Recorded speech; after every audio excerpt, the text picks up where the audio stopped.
আমরা এবারে বরণ করে নিচ্ছি আমাদের আজকের অনুষ্ঠানের আহ্বায়ক আমরা এবারে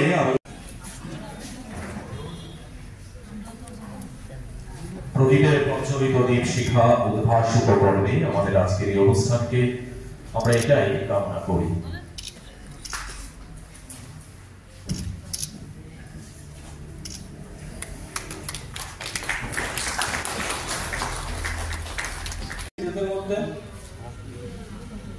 এবং পাশাপাশি আমরা সরকারকে হয়তো বুঝাতে পেরেছি যে এই প্রাণী পালক সম্মান নিধিও মানে প্রাণী পালকের সম্মান নিধি প্রাণী পালকদের জন্য দেওয়া দরকার এবং সেই মতো রাজ্য সরকার সেই আপনাদের জন্য বছরে ৬,০০০ টাকা করে দেওয়া সেটা প্রদান করেছেন।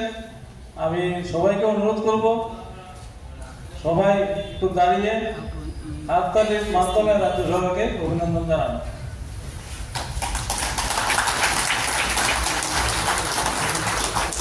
ধন্যবাদ। এটা আমরা বিগত দিনেও দেখেছি কৃষি সম্মান নিধি একটা আছে, আমরা অনেকেই জানি।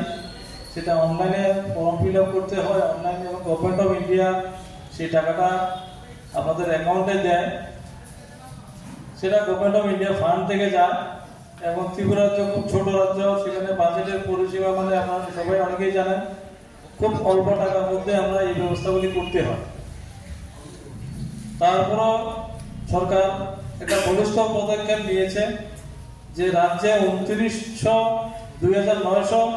জন প্রাণী পালককে ৬,০০০ টাকা করে সম্মান দিয়ে আমাদেরকে সম্মানিত করবে। সেই অনুসারে আমরা এটা যদি আমাদের কারণ একটা বছরের শুরুতেই কিন্তু এগুলি আসে নাই, প্রায় মাঝামাঝির পরে বছরের শেষ প্রান্তে গিয়ে আসছে। এই বছরের মধ্যে আমাদের এগুলি করতে হবে। আমাদেরকে গত পরশু দিন আমাদের মিটিং হয়েছিল আগরতলা, সেখানে বলা হয়েছিল যে জানুয়ারির ৩০ তারিখের মধ্যে আমরা এগুলি যাতে কমপ্লিট করতে পারি।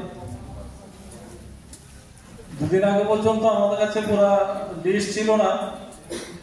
আমরা শেষ সময়ে কালকেও অনেক কিছু চেষ্টা করেছে, আমাদের ব্লকের পঞ্চায়েত সমিতির চেয়ারম্যানগুলো খুব চেষ্টা করেছেন।